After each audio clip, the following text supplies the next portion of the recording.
want to welcome everybody to the Pennsylvania Trolley Museum's Zoom series, Trolleyology. My name is Kristen Fredrickson. I'm the coordinator of volunteers, public outreach, and programming here at the museum. Thanks so much for joining us today for our 2021 series, and welcome back to those of you who have joined us before.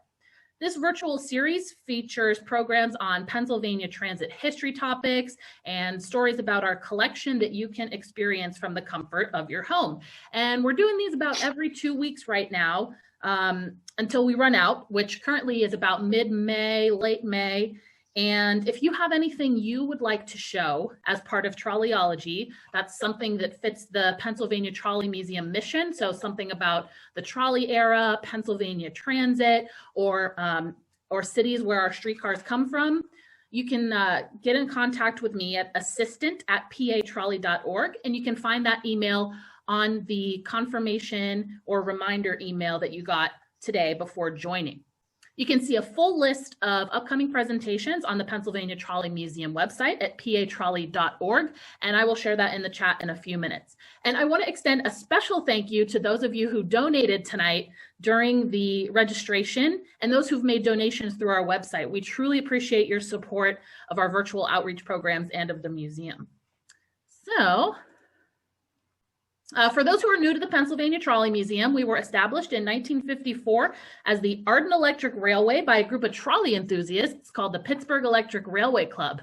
The museum opened to visitors a few years later in 1963 and is actually located along the route of the trolley between Pittsburgh and Washington, PA. You'll find almost 50 trolleys and electric railway cars here, about 20 of which operate, and about 30,000 visitors per year take the 4-mile scenic ride. And we are reopening April 2nd for a spring fling with the Easter Bunny, which we are very excited about. So you can come visit us Friday, April 2nd and Saturday, April 3rd. We'll be open starting at 9 a.m. actually that first weekend. The Easter Bunny will be on site for photos, socially distanced, and you'll get a look here at our schedule for the rest of the season. We'll be open Fridays through Sundays through May, and then June through August, Thursday through Sunday, and through May 16th, we'll actually have our toy train layout, which we originally set up for Christmas up at the museum for visitors to see. And one more announcement, I will also share this link in the chat, but now on the PTM website, you can purchase used books, hundreds of traction and railroad books. They are available. You just need to get in contact with Diana in our store at patrolley.org. We've got something for everybody, something from pretty much every state. So we've got an Excel file and a PDF on our website, which you can access on patrolley.org. You'll see a button that says store, and underneath that, it says used books.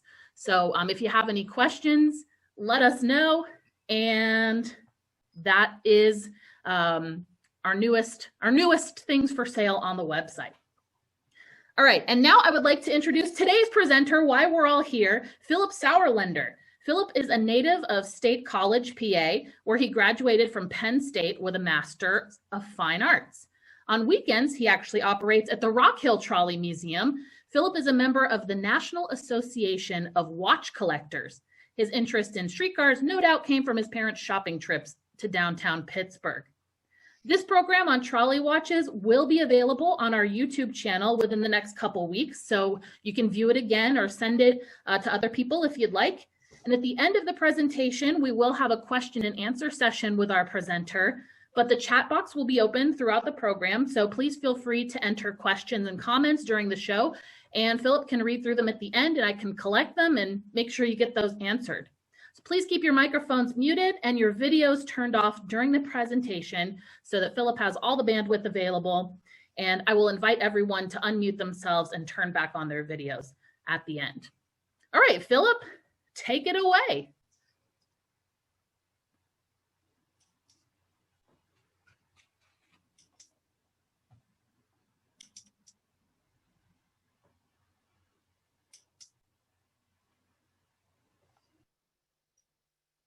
Can I start now? Yep, you're good to go. We see it. I get on the right side here, the pictures of the people. I'm sorry, the names of the people. Oh, there they go. Okay. She mentioned, been a trolley buff for a long, long time. George Gula, member, I noticed he's on here. He and I were the trolley buff members of the Penn State Model Railroad Club way back when. So we go way back. I was a member for a year back in high school, early high school, of the Rock Hill Trolley Museum. It was just too far away for a high school student to go, so without a car. So I drifted away from that, but though I went there a lot. And finally, when I got older and they had some time available, I was asked, well, you're here all the time, why don't you join? Well, I couldn't argue with that logic. So I joined and I started to learn to drive streetcars.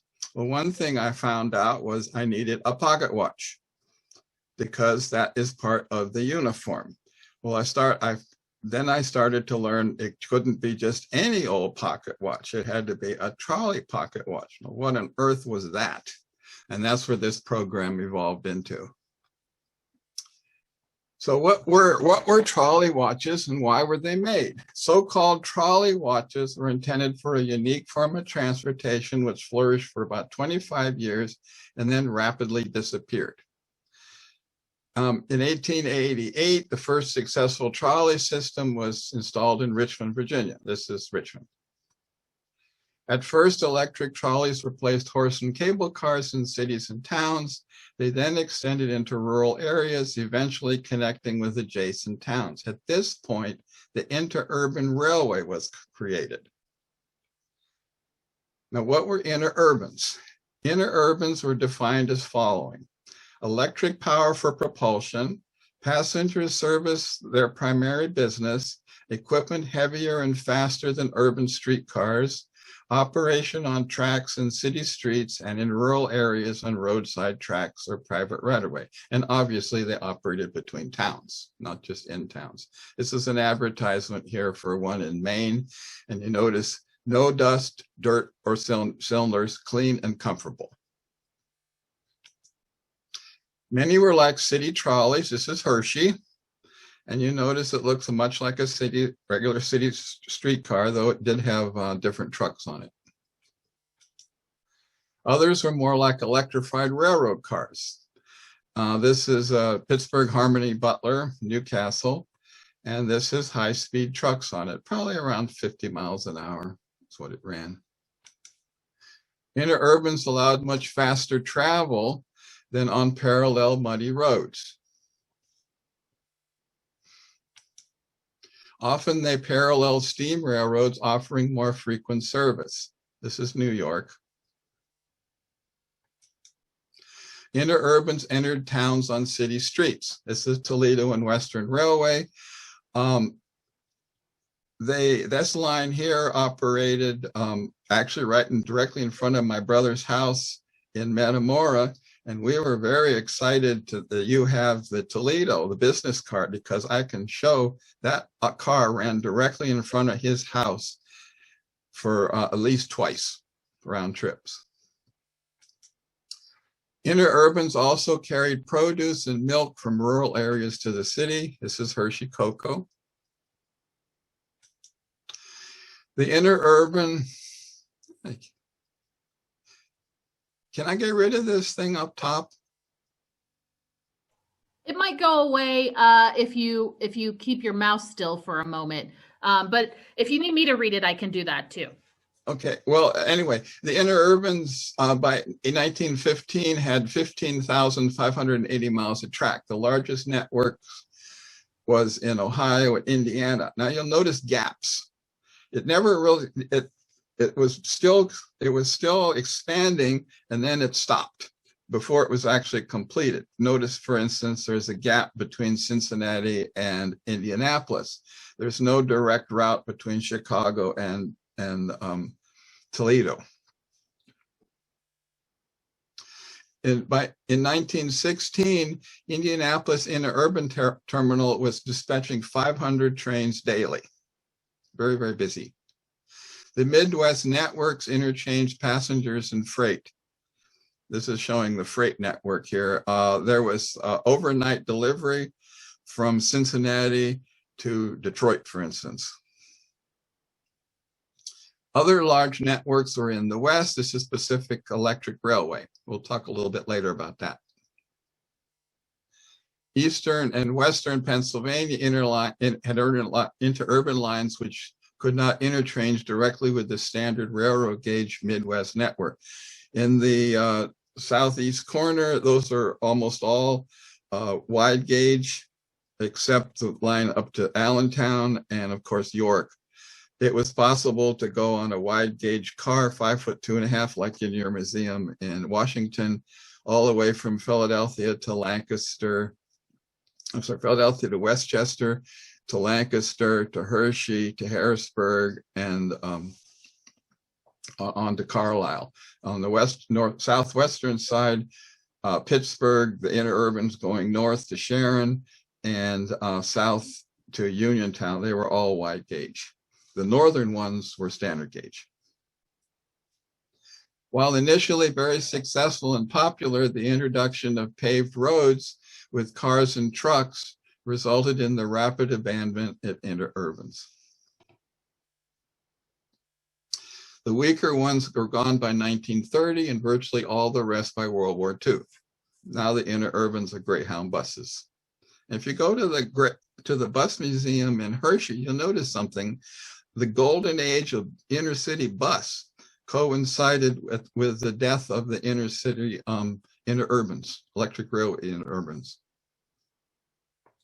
The Pittsburgh T line to Library, and obviously the one in Arden, is a remnant of the Pittsburgh Railway interurbans to Charleroi in Washington, PA. Time was very important for interurban railways. Cars had to keep to schedule, so passengers knew when to board and passengers knew when to pass at sidings. The advertisement is advertising that they're always on time. For interurbans, accurate watches were especially necessary because most were single track with passing sidings. Notice here, this is line north from South Bend, and I put an arrow where the siding is at Wolf. Now they had employee timetables, specified times and places for cars in opposite directions to meet. This is showing that the car is supposed to meet at Wolf at 6:43, is going to meet car 115. This is showing that at Wolf, the opposite direction, that the car 116 is going to meet at the same time 119. Failure to meet at the appropriate time and place could be disastrous. Now keep in mind that a lot of these, or most of these even, didn't have any signaling.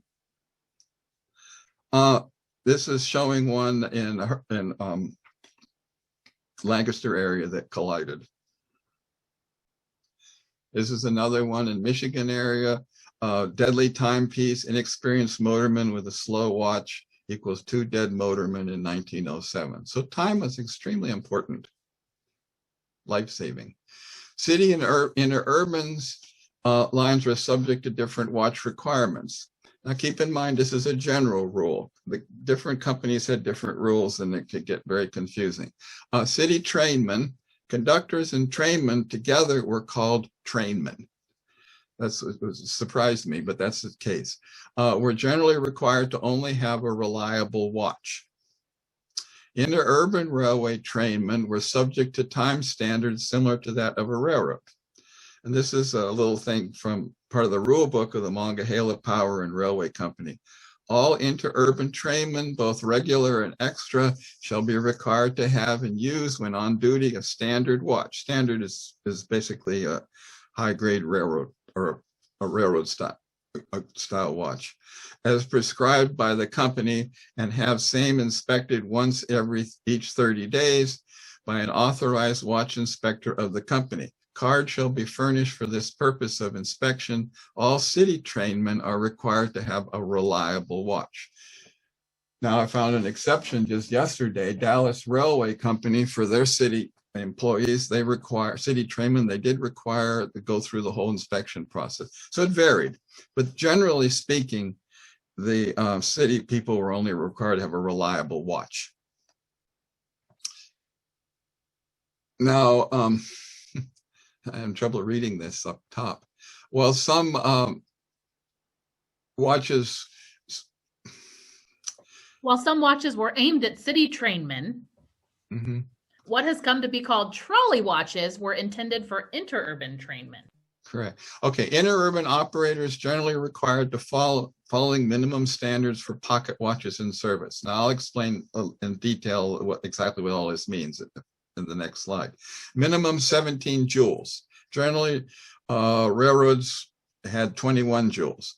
Briquette hairsprings, patent regulator so that time could be finely adjusted, time adjustment lever set instead of stem set to prevent accidental resetting, adjustable to temperature in 3 positions, railroads were 5 positions, a steel escape wheel, double rollers capable of adjustment to within 30 seconds a week, open face with legible numbers.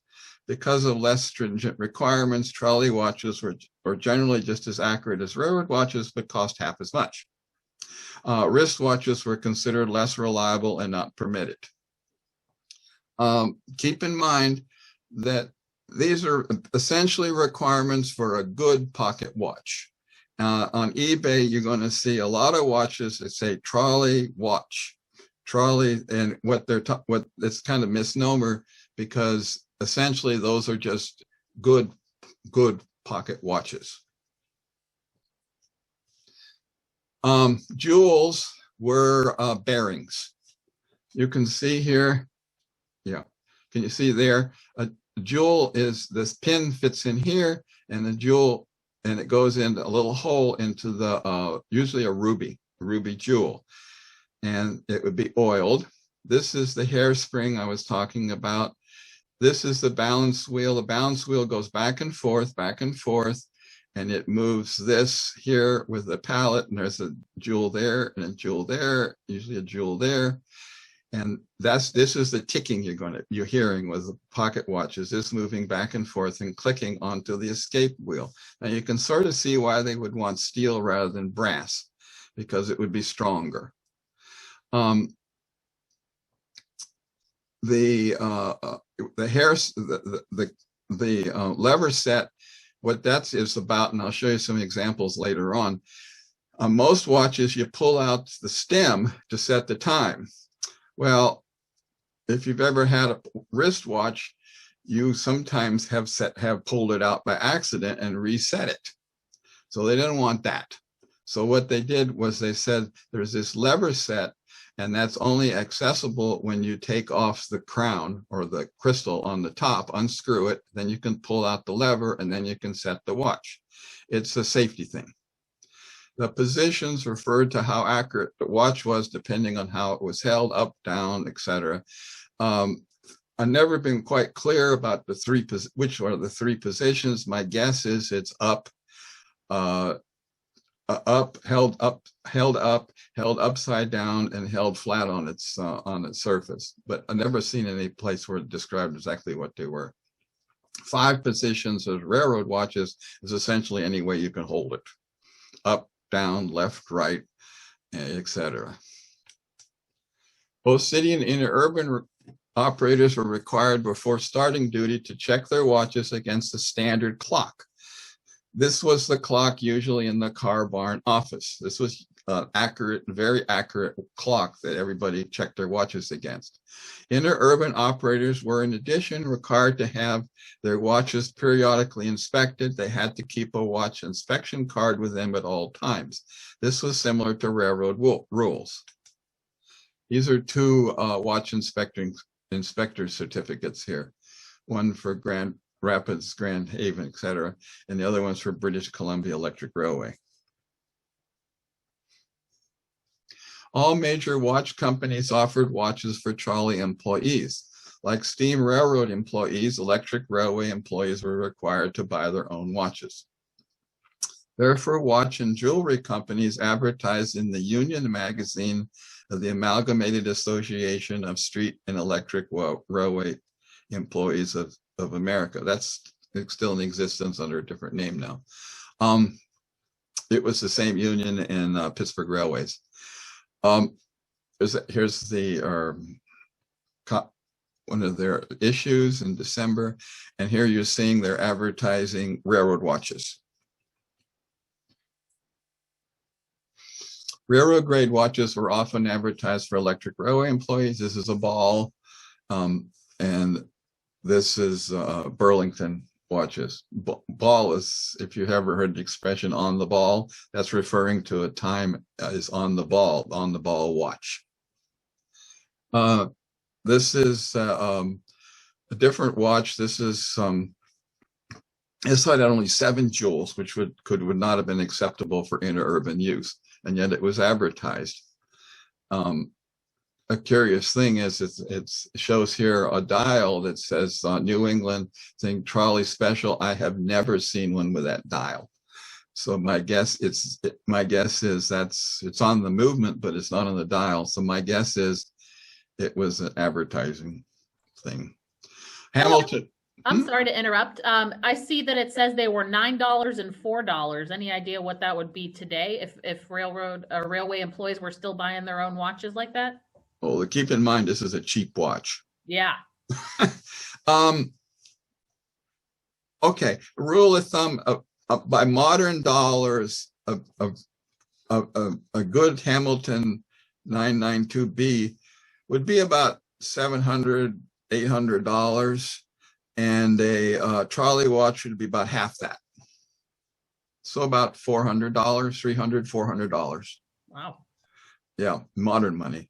Now, it wasn't so bad as that because the employees had arrangements with the jewelers to pay it off on time.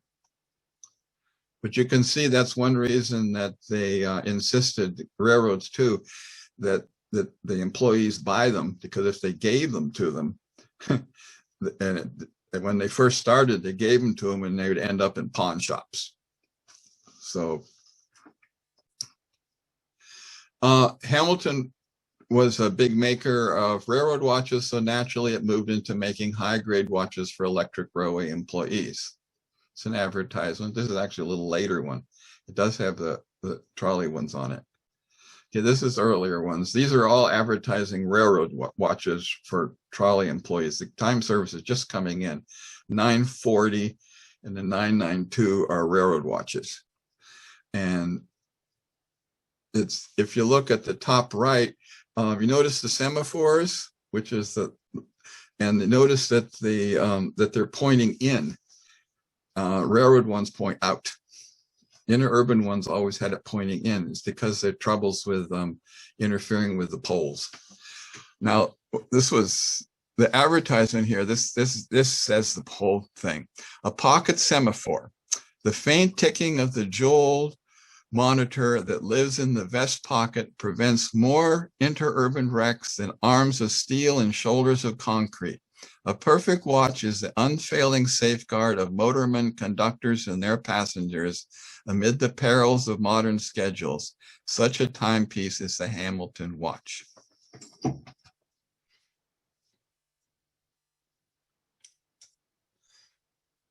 Now, rather quickly, they went into the market. Hamilton did.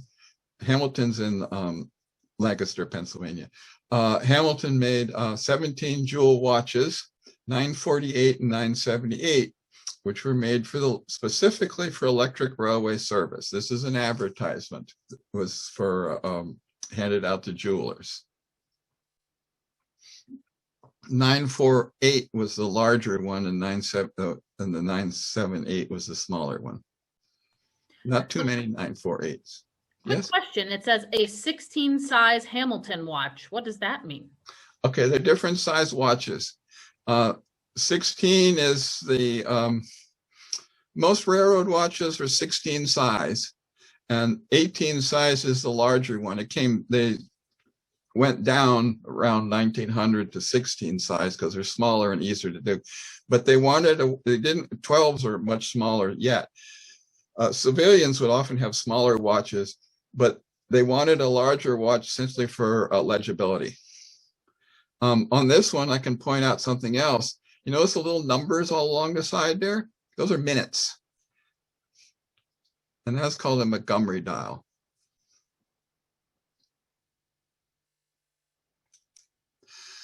This is an advertisement from a catalog from Hamilton, and is very popular among street railway employees. They recommend it. So it's 978, 16 size, and 948, 18 size.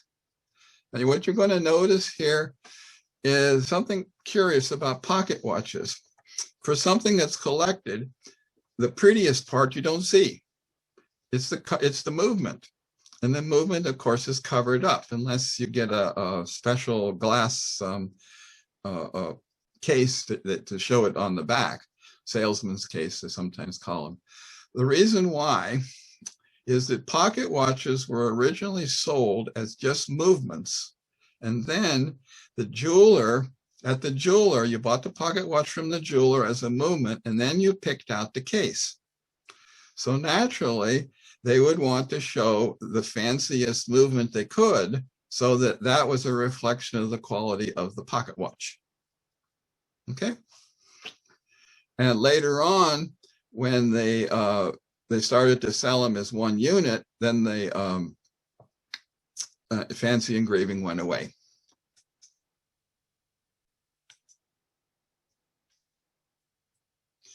Not surprisingly, the Conestoga Traction Company in Lancaster, PA, specified Hamilton 948 and 978 watches. This is in front of the Hamilton Watch Company factory in Lancaster, which still exists. It's been converted into condominiums, but we should be thankful for what we got. These are named Hamilton Trolley pocket watches. The electric special, well, I'll go for it first. This one here is a motorman, and it has a name written down there. That's obviously the owner. And I tried to figure out who that was. I did find it was somebody with that. It was sold to a company in jeweler in Cleveland, and there was somebody in Detroit with that name. It's a possibility. I don't know. This one's Hamilton Electric Special, Electric Railway Special, Interurban Special. The numbers here are the model numbers of the movements. The Electric Special was made only in 1922 and replaced by the Electric Railway Special. Obviously, Electric Special, it's not specific enough.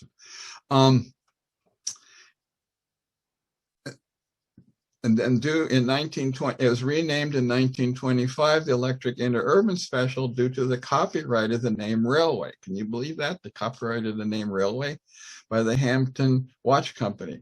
974 movements did not meet interurban railway standards, even though they had that name on them.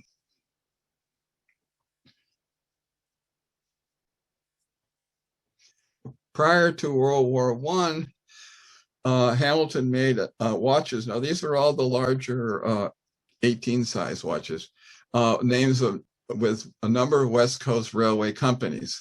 Apparently, they were being sold to jewelers on West Coast, who were in turn selling them. This Pacific Electric Special, now you notice here, this is the lever. And you pull it up, it sits in tight. When you take off the crown, you pull it up, and then you can reset the watch, push it back in, and now the watch can't be reset. That's what lever said. I got a real nice Hamilton Railroad watch on eBay, very inexpensive because it didn't work. I brought it home, got it, took it home, worked just fine. He just didn't know it was lever set and what that meant. Common. Number of West Coast railway companies: Northern Electric Special, Oregon Electric Special, Pacific Electric Special, Peninsula Special, Yakima Electric Special. I have never seen a watch with the name of a railway company anywhere except on the West Coast. Now notice the gold screws and the gold trim. See the gold screws, gold screws, gold trim. And unfortunately here, this spring came around and it was broken off right there. And that's the fine adjustment on it. This is why I said, look at the gold. There was a bit of shenanigans. Jeweler, who was the inspector of the Pacific Electric in Los Angeles, they were selling Pacific Electric special watches for $18. This is the employees were complaining when they could buy the exact same watch elsewhere for $15. What was the difference? The difference was that he had put Electric Railway Special on the dial and had put gold trim on it. That's it. So railway employees were not real thrilled about that. But that answers your question too, what they cost. We got another question if Hamilton Watch Company is defunct, or did they just move their headquarters from Lancaster? No, Hamilton Watch Company was bought by Swatch eventually. They're owned by Swatch in Switzerland. It was kind of a slow death. And eventually they started to make have watches with Smith's movements in American-made cases, and then gradually that stopped, and they moved all their operations over to Switzerland. So it's still made, but it's just the name.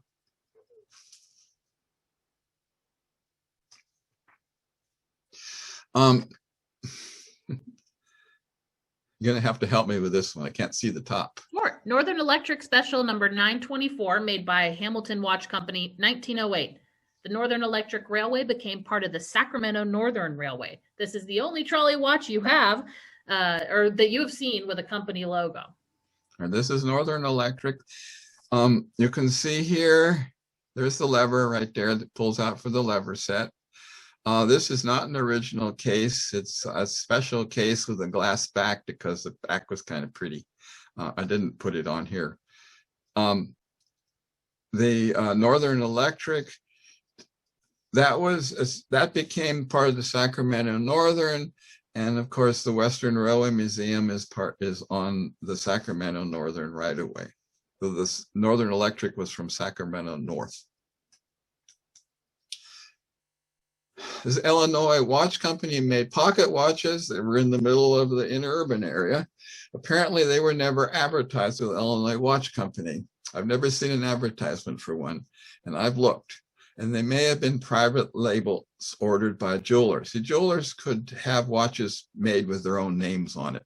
You'll see a lot with different city names of different towns and jewelers and things like that.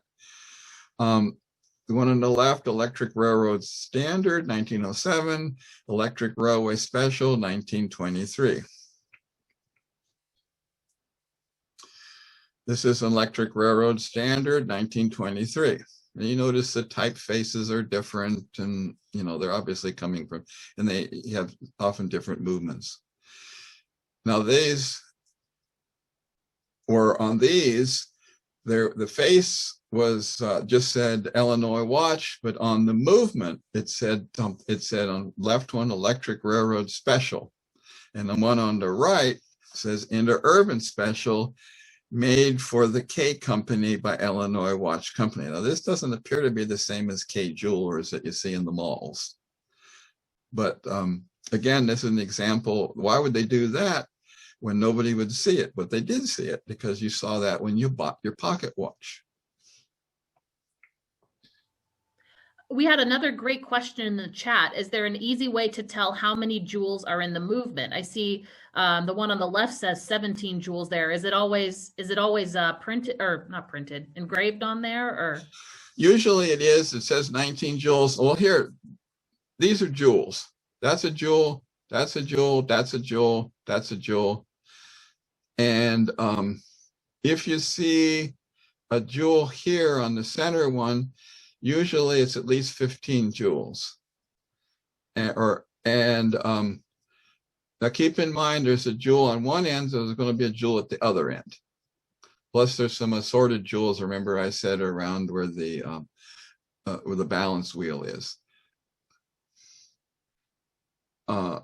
Now, like everything else in the world, there was what they call a jewel race, and it got to be the point where railroad ones would have 21 jewels. Anything more than 19 jewels is pretty much superfluous. They would start putting jewels on all sorts of things. There was even a case of a watch that just put jewels in a line on them that didn't go anywhere. And it said it had so many jewels on it because people were associating jewels with how many jewels it had was how good it was. Would you be able to tell how many jewels there were without taking the back off if you're not a collector? No. You have to take the back off. The backs usually just unscrew, just screws right off very easily.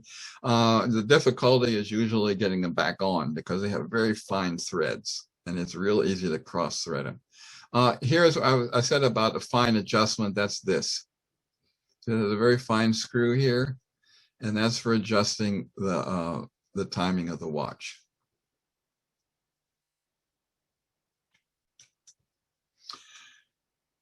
This one has electric railroad standard on both the face and the movement. It says right down here on it. 1907. Hamden Watch Company, which was in Kent, Ohio, had a copyright on the name Railway as used on watches. They forced the other companies to comply with their exclusive use of the term. The Hamden factory was sold and moved to Russia during the Depression. In other words, it closed and the Russians bought the factory, and they built watches using their equipment in Russia. Elgin made a pocket watch specifically for street railway service, interurban service. It meets interurban service standards on it, but it wasn't marked in any way. So it looked just like a regular watch. Waltham had both a marked and unmarked special electric railway watch. I thought for the longest time that they only had this special electric railway model. Notice it doesn't say anything on it. Open face, 17 jewels, etc. Well, up on eBay, turned up 2 electric railway model ones. They cost too much for me to afford, but they were there. So that was a bit of a surprise. There no doubt there are lots of other pocket watches around, or a number of pocket watches, some pocket watches around that are electric railway marked in some way that I don't know about. And but they would have to be very obscure. By the way, all of these pocket watches are mine.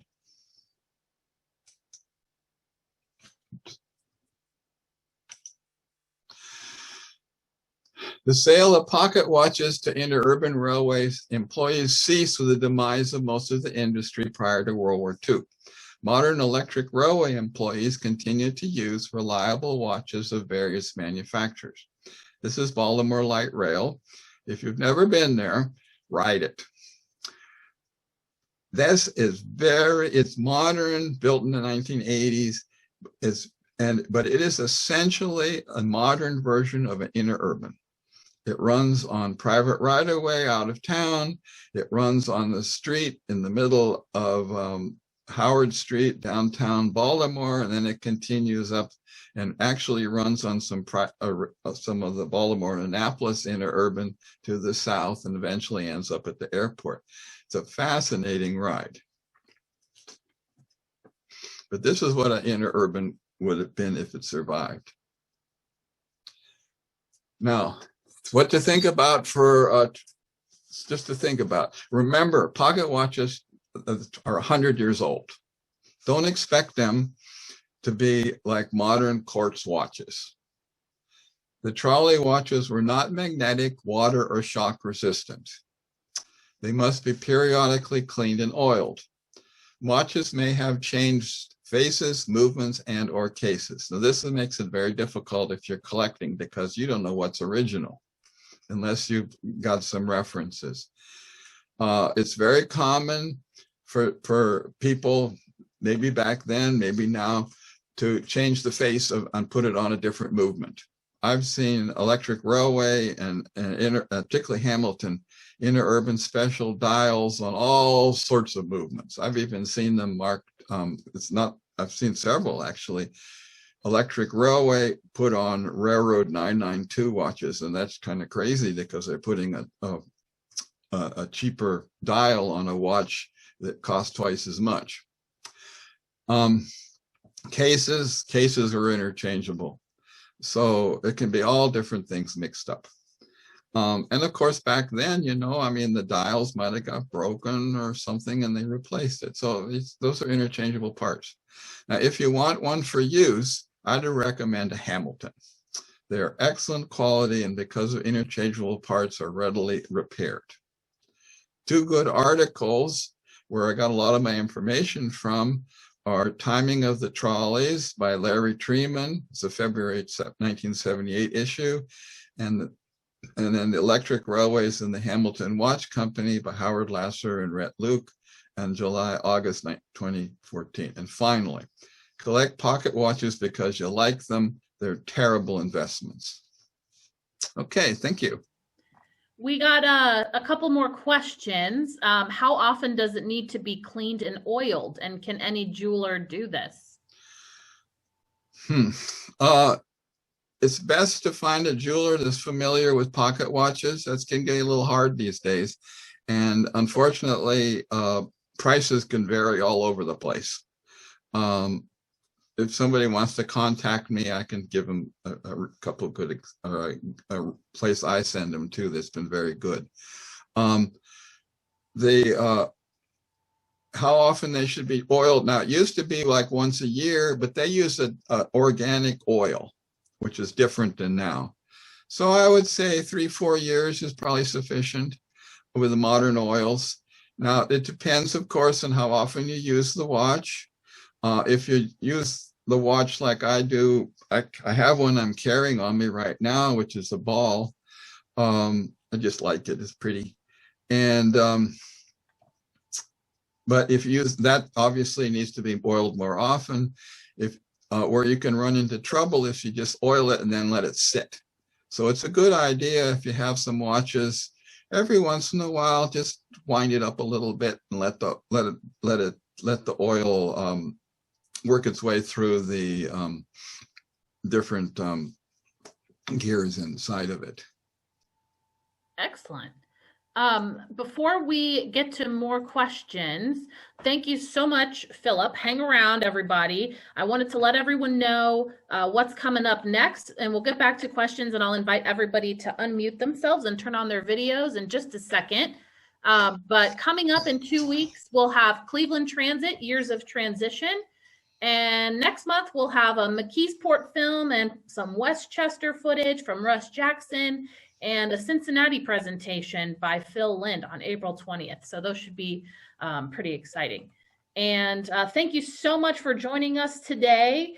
If you enjoyed the program, please help us continue sharing them by making a donation at patrolley.org/support. You can support us in other ways too. At the link, you'll see how to become a member or a volunteer at the Trolley Museum. And again, thanks to those who donated during the registration process. All right, back to questions. I will let everybody unmute themselves. And while I'm figuring that out, Philip, one of our viewers, John Scott, asked which pocket watch you use while running a trolley. I have a Hamilton electric.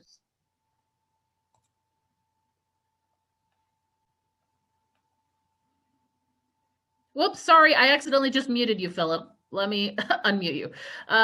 You have a Hamilton electric. I just asked you to unmute there. Sorry, in the process of letting everybody unmute themselves, I accidentally muted you, Philip.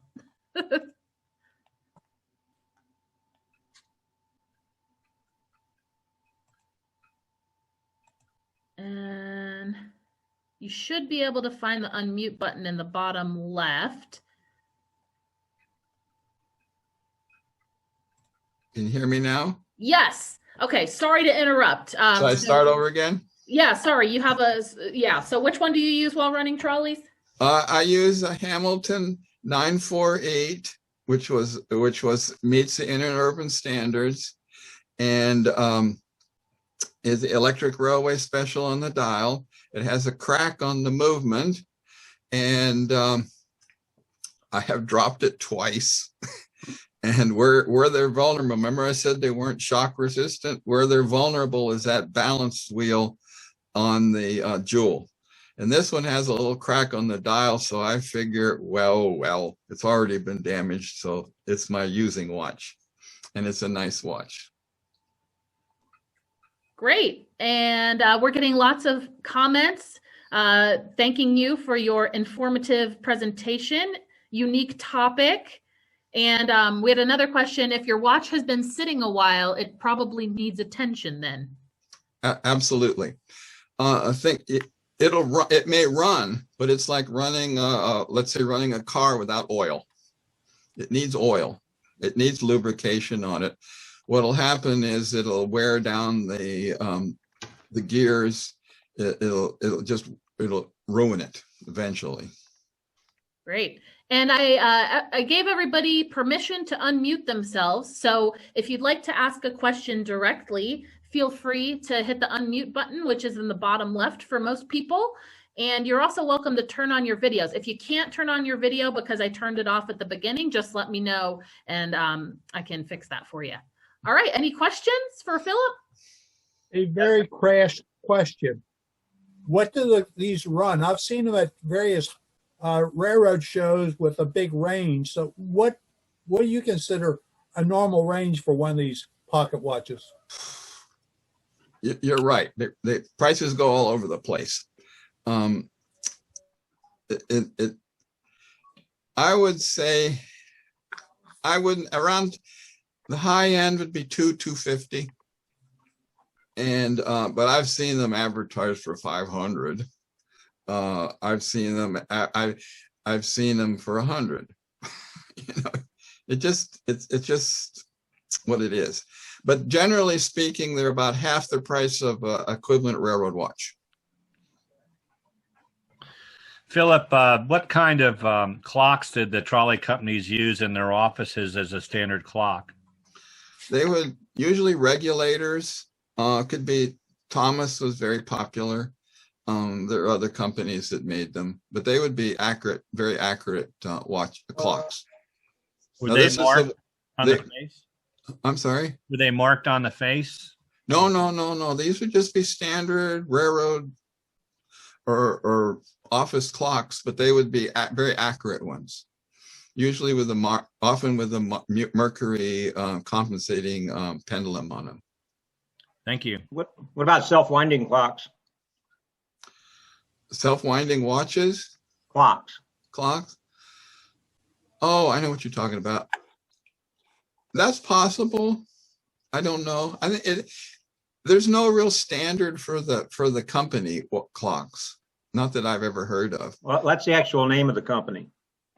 Well, there are lots of different ones. Well, this was Western Union. Self-winding clock company of New York. New York. Now you know more about this than I do. There's a nice in the clock museum in Columbia. There's a collection of different ones. I don't think it mattered all that much because what was important was that it was consistent with all the employees. So I don't know if people can see this behind me, the clock on the wall in the center. That is a P.H. Dudley clock from the early 1880s.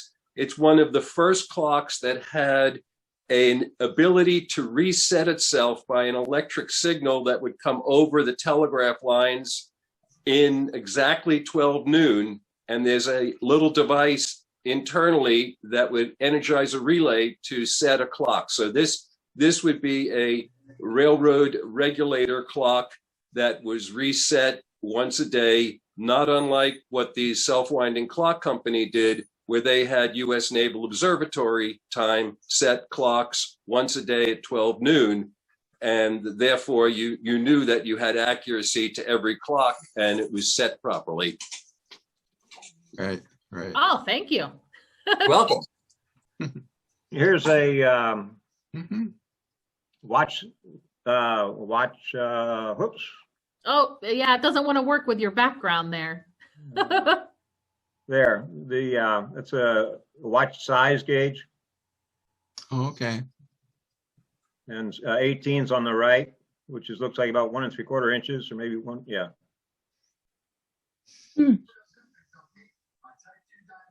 So There's a distinct difference in weight between the two, not just the size. There. Here is a Hamilton Electric Railway special. Mm-hmm. And this is the grade 974. And you see it on the movement. It says 974, 17 joule adjusted. The issue is that, and I bought this at a NAWCC meeting watch show. And of course, I just assumed, okay, that's fine. It says what it's supposed to be. And the dial is very nice with the electric railway special on it. However, it is not lever set. This is a 974 pendant set. So technically this would not be acceptable because you could actually change the time by accident without that lever set feature. And it also had a brass escapement wheel. Now they did make, after that, they made a 974 special. And that went back to the standards of the 978. But it's pretty much a moot point by then because there were hardly any left, and Interurbans left by that point. And if they were selling transit watches, it was to bus drivers. Great. Well, I'm happy to see we've got some collectors here tonight. So we have a good mix of collectors and trolley folk.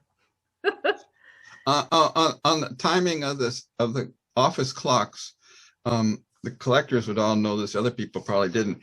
They would usually be a time standard, and if there's a telegraph key, and it would be at noon Eastern Standard Time, and they would say time, and then this would be a dot, and that was exactly when it was noon.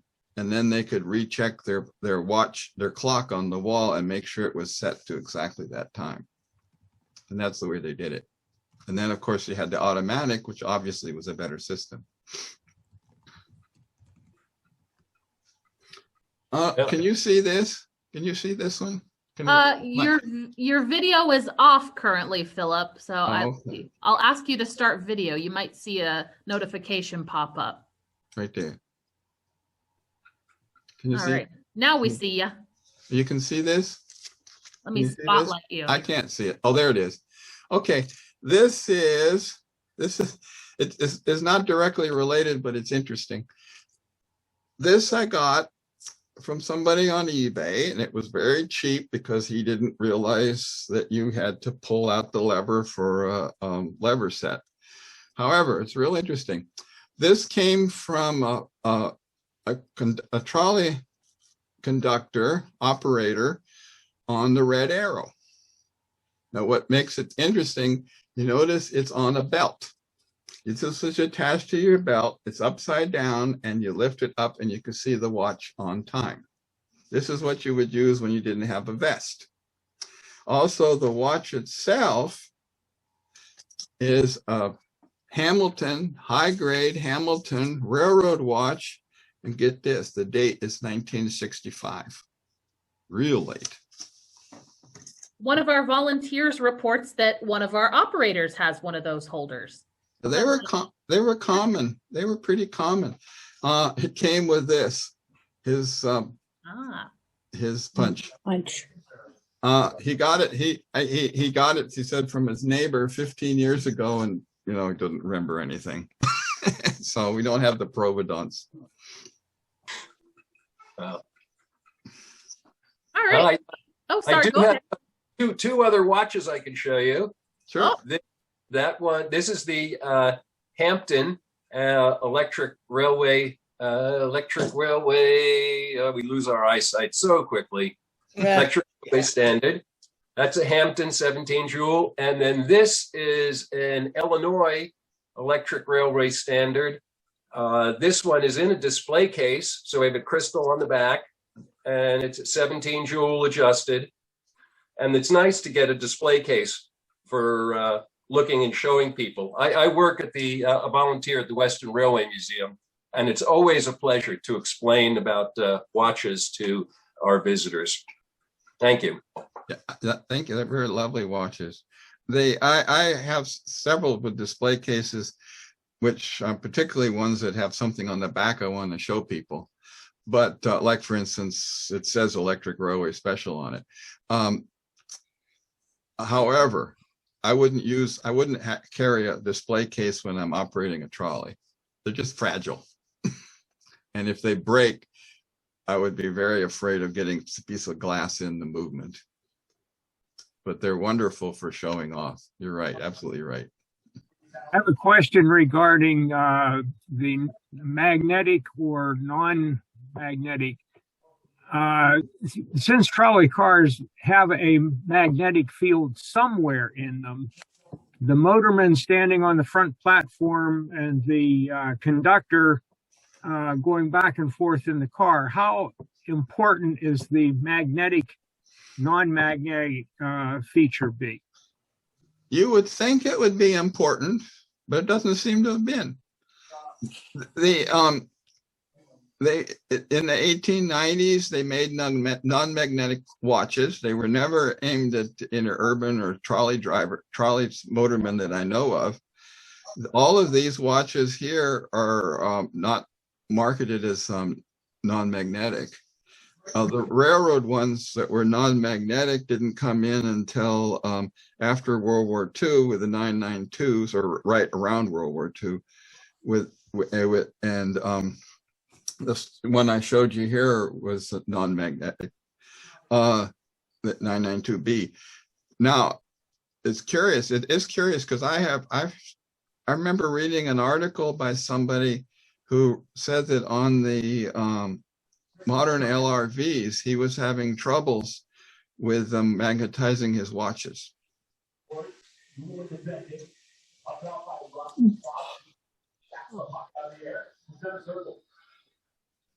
Showing the upside down watch a minute ago.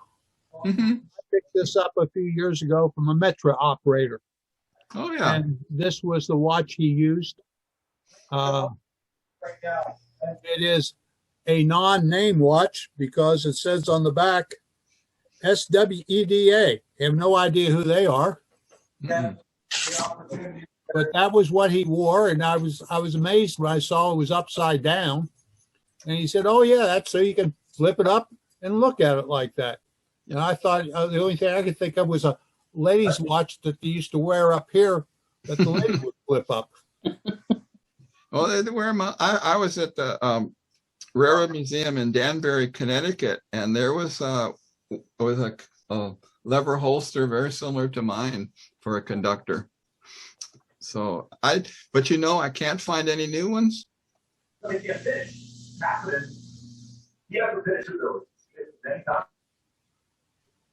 can't hear him. Oh, Transquip offered them before he passed away a number of years ago. And I bought a couple of them. I have them somewhere. Mm-hmm. I have no idea whatever happened to his business. His wife kind of liquidated everything. He also had leather pouches that you could put on your belt to carry a pocket watch in, and leather fobs. But I guess, well, he died a number of years ago. Can't even think of the fellow's name, but he was out of a suburb of Philadelphia. The company was called Transquip. He sold conductor uniforms, had buttons, were made by the original Dyes Waterbury Button Company. Yeah, he left a big hole. I remember ordering stuff from him too. I know he didn't do leather work himself. So there's a supplier somewhere he was going through. If somebody could ever figure out who, again, I remember contacting his widow, and she didn't really want anything to do with the business anymore.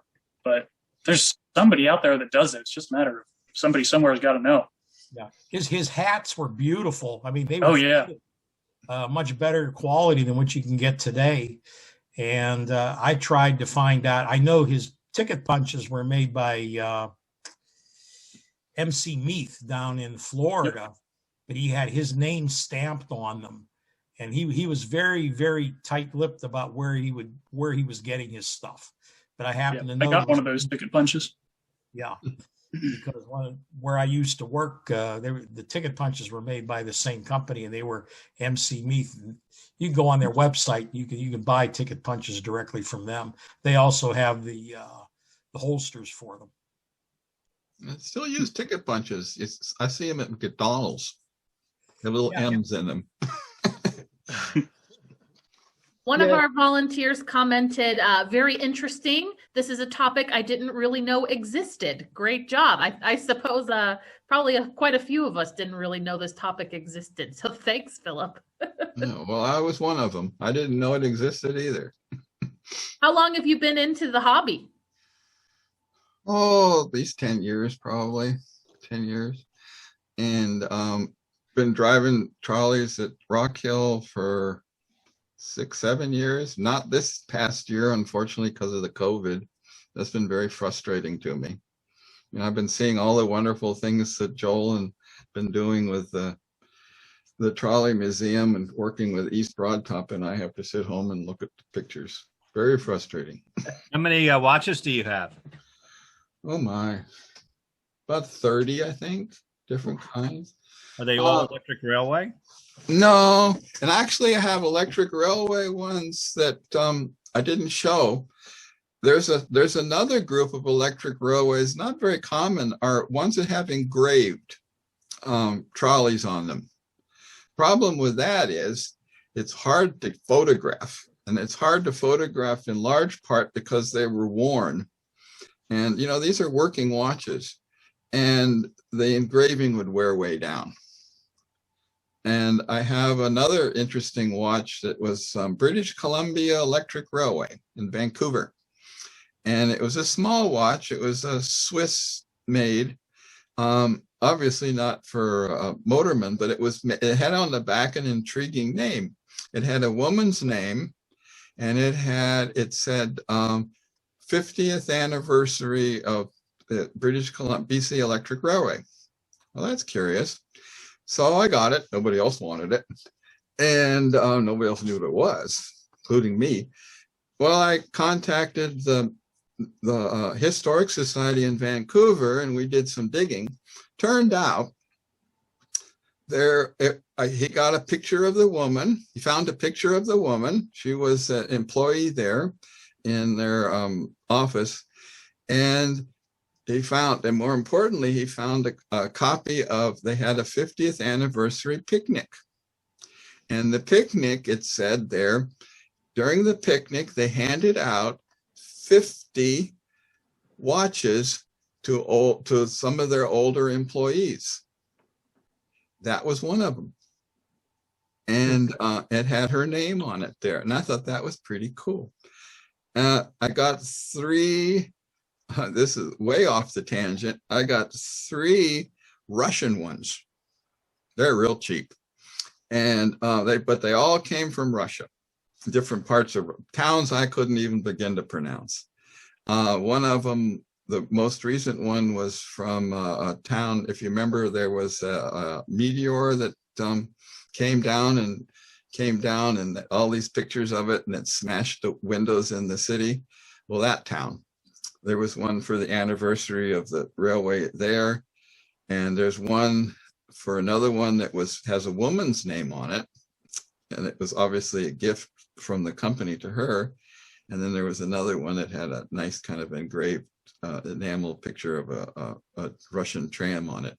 So there are lots of different things around, but the engraved ones are kind of nice, but I just don't have the ability to take good pictures of them. Great. Do we have any other comments or questions for Philip? This was just interesting to me because my dad was actually a clockmaker, watchmaker, and I just never got into the business like that.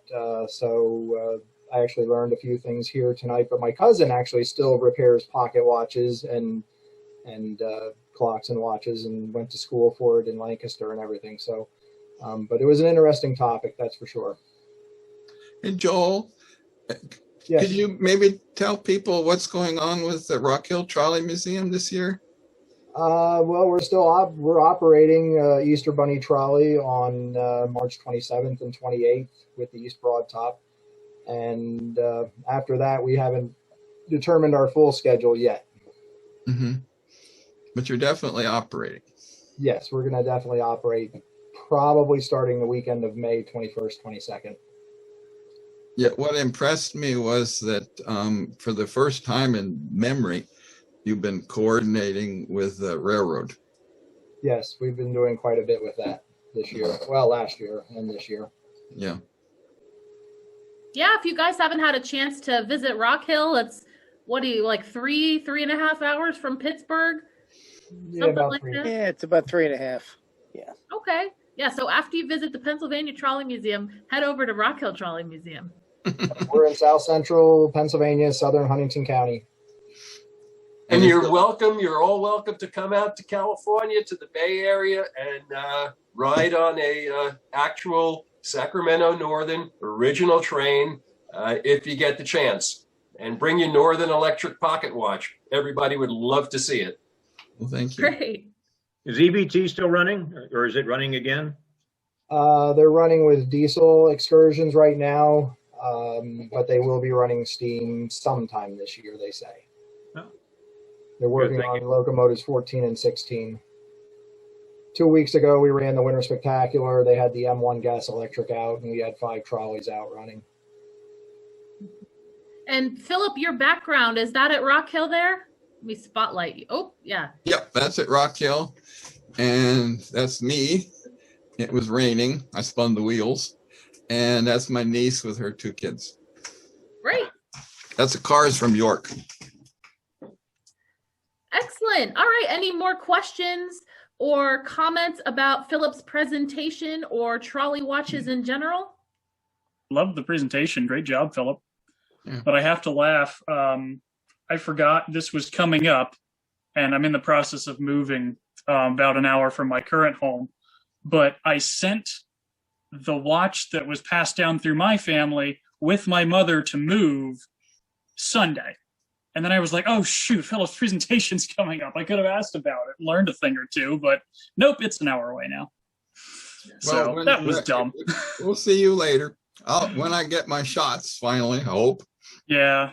We can talk about all that. And you can tell me talk about your Brill bus too. Yep.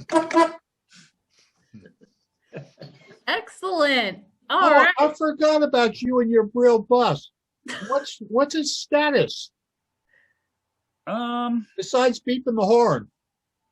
Well, I was just checking a few things out today. Not really any progress. Honestly, not much progress since I took it home from, it used to be stored at Rock Hill for a while. But got to get it running at least a little bit to get it on a trailer and get moved to my new house, and then hopefully we can get things sorted out. It's definitely one, everybody who's worked on a trolley restoration knows the more you try and figure out about something, the longer the task list gets. It's in pretty good shape. The exterior got painted all except for one side. There's some body work that's beyond my skills. So For those, it's well preserved, but it's needs a lot of time, and with just one guy being a private owner, it happens slow. for those unfamiliar, we last checked in with Stephen and his bus during the West Penn trolley meet last summer. We had kind of a potpourri presentation where you could kind of present on whatever you'd like, and we got a nice tour of Stephen's bus. So maybe we'll have to do that again, maybe this summer. All right. Step outside for just a moment if anybody cares to see, but I do not want to hijack Yeah, we'll see if your internet connection holds up there. us, but No. I'll be in touch. All right. Yeah, it looks like the internet's kind of getting Oh, all right. Really quick, we'll spotlight Steven's bus. Not part of Trolley Watches, but since we're all here. Oh, I think it. Oh, there we go. Yep, that's Pretty. my 1951 Brill. Now, last trolley rolled out of the plant 10 years before that, but they made 600 of these for the Army, and I just happened to find one on eBay. Stick to watches, they're easier. Yeah, I was going to say, some people collect trolley watches, and this doesn't really fit in your pocket or on your belt. So I was looking for a trolley or a trackless trolley, but found this and couldn't pass it up. Okay. Wonderful. All right. Well, thank you so much, Philip. That was a great presentation. I learned a lot. I'm sure a lot of our viewers did as well. And I hope you guys can join us for a future Trolleyology. Go to the patrolley.org and you'll find a link on our main page to our upcoming Trolleyology programs. So I hope you guys have a wonderful rest of your evening. Thank you, Philip, and thank you, everybody else. We'll see you again soon. Thank you, everybody. Thank you. Thanks, Philip. Really good show. That Really was good. a tremendous program. Thank you. Great program. Yeah, thanks. Bye. Take care.